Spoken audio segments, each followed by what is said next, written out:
Hello everyone, आज के इस वीडियो में हम एचडीएफसी बैंक के क्वार्टर 4 FY22 के रिजल्ट्स देखेंगे। उसी के साथ साथ फुल ईयर का कंपैरिजन करेंगे FY21 वर्सेस FY22। बैंक की असेट क्वालिटी क्या है, साथ ही साथ सेगमेंट रेवेन्यू में क्या परफॉर्मेंस है वो भी देखेंगे। उसी के साथ साथ एडवांसेस डिपॉजिट्स में क्या ग्रोथ है और फाइनली कंक्लूजन देखेंगे एज ए इन्वेस्टर यहाँ पे आपको किस तरीके से डिसीजन लेना चाहिए। वीडियो को स्टार्ट करने से पहले ज़रूर कहना चाहूँगा, अगर आप मनी टॉक्स इंडिया में नए हो तो चैनल को सब्सक्राइब ज़रूर करना और बेल आइकन पे क्लिक करके ऑल पे ज़रूर सिलेक्ट करना ताकि आने वाली और भी इन्फॉर्मेटिव वीडियोस का आपको नोटिफिकेशन मिलता रहे। चलिए शुरू करते हैं।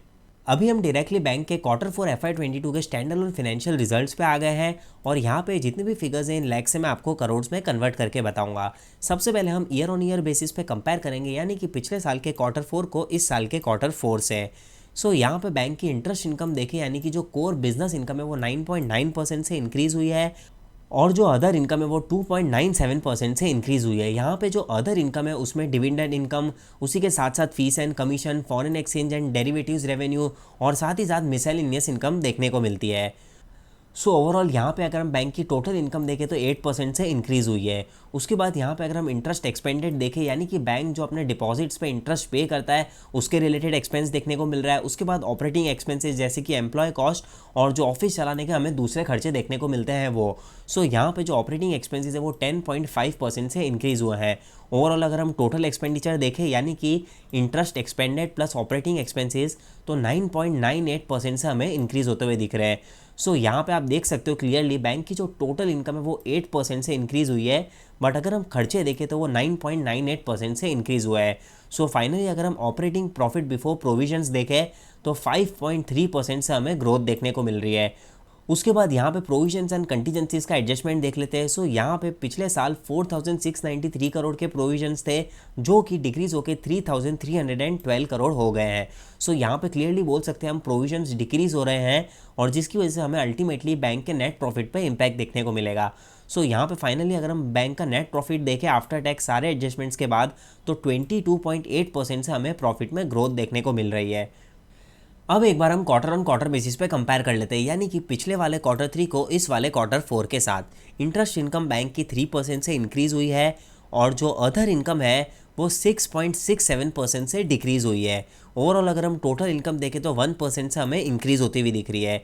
और फाइनली अगर हम बैंक के ऑपरेटिंग एक्सपेंसेस देखें तो 3% से यहाँ पे हमें खर्चे इंक्रीज़ होते हुए दिख रहे हैं और जो बैंक के टोटल एक्सपेंडिचर है वो भी ऑलमोस्ट 3.5% से इंक्रीज़ हुए हैं।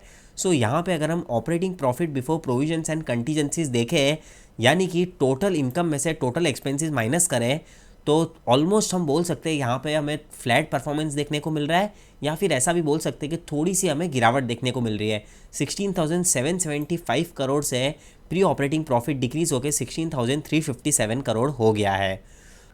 उसके बाद यहाँ पे प्रोविजंस एंड कंटीजेंसी जो है वो 2,993 करोड़ से इंक्रीज़ हो गए 3,312 करोड़ हो गए, यानी कि क्वार्टर ऑन क्वार्टर बेसिस पे थोड़े से प्रोविजंस इंक्रीज़ हुए हैं।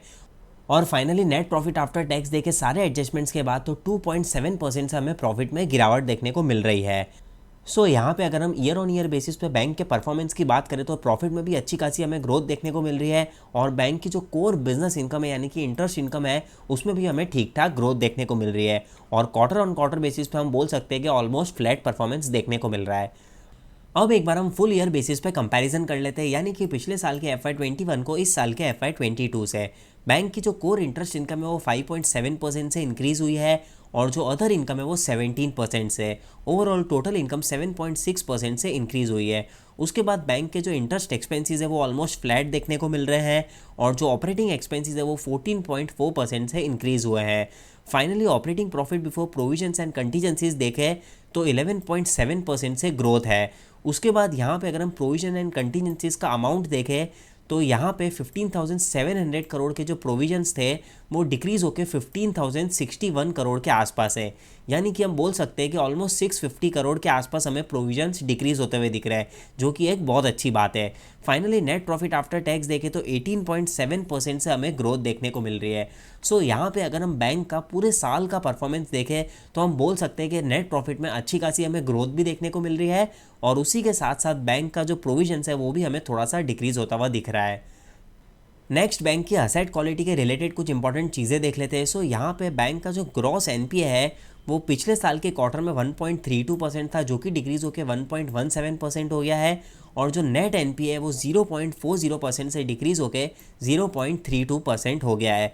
उसी के साथ साथ यहाँ पे अगर हम क्वार्टर ऑन क्वार्टर बेसिस की बात करें तो यहाँ पे भी जो जीएनपीए है वो हमें डिक्रीज होता हुआ दिख रहा है, और जो नेट एनपीए है वो भी हमें थोड़ा सा डिक्रीज होता हुआ दिख रहा है। सो ओवरऑल हम बोल सकते हैं बैंक की जो असेट क्वालिटी है उसमें भी हमें इंप्रूवमेंट होता हुआ दिख रहा है। साथ ही साथ यहाँ पे अगर हम बैंक का रिटर्न ऑन असेट्स देखें तो वो भी अच्छा खासा इंप्रूव हुआ है, 1.97% से इंक्रीज होकर 2.03% है। नेक्स्ट सेगमेंट वाइज रेवेन्यू में भी बैंक का कैसा परफॉर्मेंस है वो देख लेते हैं। सबसे पहले अगर हम ट्रेजरी सेगमेंट की बात करें तो 8035 करोड़ से डिक्रीज होकर 7898 करोड़ हो गया है। रिटेल बैंकिंग में अच्छा खासा इंप्रूवमेंट है, 27000 करोड़ से इंक्रीज होकर 30748 करोड़ हो गया है। होलसेल बैंकिंग में भी इंप्रूवमेंट है, 14000 करोड़ से अप्रॉक्सीमेटली इंक्रीज होकर 17687 करोड़ हो गया है। और फाइनली अगर हम अदर बैंकिंग ऑपरेशंस की बात करें तो ऑलमोस्ट फ्लैट परफॉर्मेंस देखने को मिल रहा है। उसी के साथ साथ अगर हम क्वार्टर ऑन क्वार्टर बेसिस पे परफॉर्मेंस देखें तो ट्रेजरी बैंकिंग में गिरावट है, रिटेल बैंकिंग में फ्लैट परफॉर्मेंस है, होलसेल बैंकिंग में हमें यहाँ पे थोड़ी सी गिरावट देखने को मिल रही है, और जो अदर बैंकिंग ऑपरेशन है उसमें भी ओवरऑल गिरावट देखने को मिल रही है। सो यहाँ पे हम बोल सकते हैं कि अगर हम सेगमेंट रेवेन्यू की भी बात करें तो ईयर ऑन ईयर बेसिस पे अच्छा खासा हमें इंप्रूवमेंट देखने को मिल रहा है, और उसमें भी अगर हम मेजरली देखें तो रिटेल बैंकिंग में काफ़ी अच्छा हमें परफॉर्मेंस देखने को मिल रहा है। अब एक बार हम पूरे साल का भी परफॉर्मेंस का कंपैरिजन कर लेते हैं। सो ट्रेजरी सेगमेंट में थोड़ा सा इंप्रूवमेंट है। उसके बाद बैंक का जो रिटेल सेगमेंट है वो 1,10,000 करोड़ से इंक्रीज़ होकर 1,15,000 करोड़ है। सो यहाँ पे भी अच्छा खासा परफॉर्मेंस है। उसके बाद अगर हम होलसेल बैंकिंग का देखें तो 57,000 करोड़ से इंक्रीज़ होकर 66,482 करोड़ है। सो यहाँ पर भी बहुत अच्छी ग्रोथ देखने को मिल रही है, और जो अदर बैंकिंग ऑपरेशंस है उसमें भी हमें थोड़ी सी ग्रोथ देखने को मिल रही है। So overall year on year basis पे अगर हम देखें तो बैंक के दोनों सेगमेंट काफ़ी अच्छे परफॉर्म होते हुए दिख रहे हैं, रिटेल बैंकिंग और होलसेल बैंकिंग। अब एक बार हम बैंक का एडवांसेस और डिपॉजिट्स ग्रोथ देख लेते हैं। सबसे पहले अगर हम डिपॉजिट ग्रोथ की बात करें तो 16.7% से ग्रोथ है, और जो एडवांसेस है वो 20.8% से इंक्रीज़ हुआ है। उसी के साथ साथ यहाँ पे बैलेंस शीट के रिलेटेड कुछ और भी इंपॉर्टेंट चीज़ें वो भी देख लेते हैं। सो यहाँ पे बैंक का जो कासा डिपॉजिट्स है यानी कि करंट अकाउंट और सेविंग अकाउंट्स है वो 22% से इंक्रीज़ हुआ है, जो कि एक बहुत ही अच्छी चीज़ है। उसी के साथ साथ जो टाइम डिपॉजिट्स है वो 12.3% से इंक्रीज़ हुआ है। और फाइनली यहाँ पे अगर हम टोटल डिपॉजिट्स में कासा डिपॉजिट्स का कंट्रीब्यूशन देखें तो 48.2% है, जो कि एक बहुत अच्छी चीज़ है। यहाँ पे बैंकिंग के लिए क्यों कासा रेशियो ज़्यादा होना चाहिए, उसका रीज़न ये है कि बैंक को कासा डिपॉजिट से लो कॉस्ट ऑफ फंड्स मिलता है। अगर बैंक बाहर से कहीं से रेस करता है तो बैंक को ज़्यादा इंटरेस्ट पे करना पड़ता है। सो कासा डिपॉजिट जितना ज़्यादा बैंक के टोटल डिपॉजिट में होगा उतना ज़्यादा बैंक के लिए बेनिफिट होगा। उसी के साथ साथ यहाँ पे अगर हम टोटल एडवांसेस में ग्रोथ की बात करें तो रिटेल लोन जो है वो 15.2% से इंक्रीज़ हुआ है, कमर्शियल और रूरल बैंकिंग लोन है 30.4% से इंक्रीज़ हुआ है, और कॉरपोरेट और जो होलसेल लोन है वो 17.4% से इंक्रीज़ हुआ है। सो क्लियरली हम बोल सकते हैं कि यहाँ पे भी बैंक का अच्छा खासा परफॉर्मेंस देखने को मिल रहा है। सो फाइनली अगर हम कंक्लूजन पे आ जाए तो एक चीज़ बोल सकते हैं, एचडीएफसी बैंक के फुल ईयर बेसिस पे काफ़ी अच्छे नंबर्स देखने को मिल रहे हैं। रिटर्न ऑन इक्विटी में भी इंप्रूवमेंट है, असेट क्वालिटी में भी इंप्रूवमेंट है, और उसी के साथ साथ एडवांसेस और डिपॉजिट में भी हमें अच्छी खासी ग्रोथ देखने को मिल रही है। सो देखते हैं मंडे के दिन बाजार कैसा रिएक्ट करता है इन नंबर्स के ऊपर। सो उम्मीद करता हूँ आपको वीडियो की इन्फॉर्मेशन पसंद आई होगी। सो वीडियो को लाइक ज़रूर करना, और उसी के साथ साथ कमेंट सेक्शन में ज़रूर बताना कि आपके पोर्टफोलियो में एचडीएफसी बैंक का स्टॉक है।